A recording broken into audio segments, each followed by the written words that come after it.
Thank you for hanging out with us today, everyone. It's Andrew from MAO Magic with the iHome Control Smart Plug. Now, this is not just a smart plug that you can control from your phone or with a remote. It does work with Alexa and Google Home and Wink.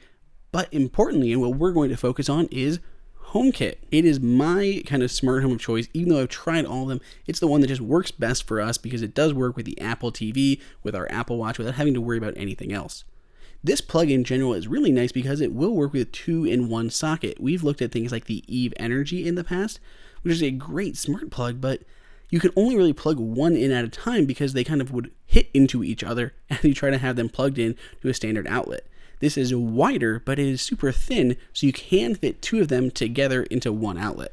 The actual plug itself looks similar to other remote control plugs and non-HomeKit plugs that iHome produces, but of course it does have the HomeKit code, which really is what makes this smart. This does communicate over Wi-Fi, which makes it really, really useful because it's easier to get remote access to it just through the iHome app, let alone using it to connect through HomeKit. On the left side of the unit, there is a button, so you can turn this on and off manually.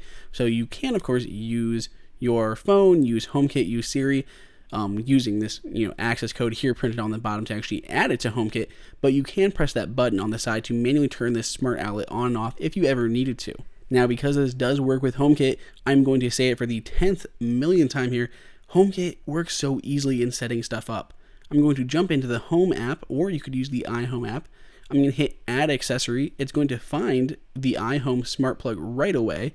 I'm then going to go ahead and scan, using the camera on my phone, that little code that is printed on the bottom of the smart plug itself.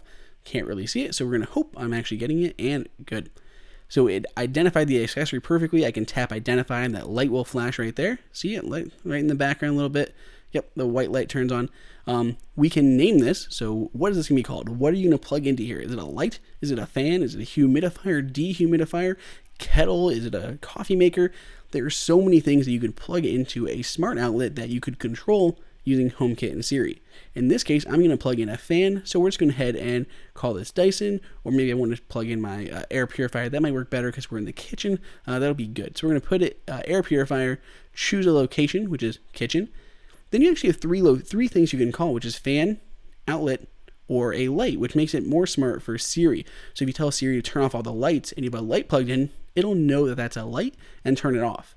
Also, if you say fan, even though it's plugged into an outlet, it'll know what the fan is and turn it off, or on, I guess, in that case. But in our scenario, it's going to be a purifier, so we're going to leave it as outlet. Now, you do have to use, this is just an unfortunate kind of workaround for HomeKit, if there is a software update or a firmware update, I guess, you do have to go through the iHome app. So you do still have to download that. You can't get away from just using the HomeKit app. You do have to use that third-party app if you ever needed to do the firmware update, which as soon as I plugged mine in, it did alert me that there was a new firmware update. So now you can see, turns on, I ask Siri to do it, and my air purifier starts running. Now, what's cool about HomeKit is everything works so well together. So I have something like my Eve room. It collects information on the temperature, humidity, and air quality. So what's nice is I can use the air quality sensor in here to turn on my humidifier, or my air purifier. So if the air quality gets bad in the kitchen, turn on the air purifier. Or if the temperature gets too warm or cold, turn on the fan. The possibilities are really endless of what you can do. So if you want, pick one up, and there's a link below in the description. It's definitely one of the cheaper HomeKit outlets. If you have any questions, throw them up in the comments. Subscribe. Till next time, this is Andrew for MAO Magic.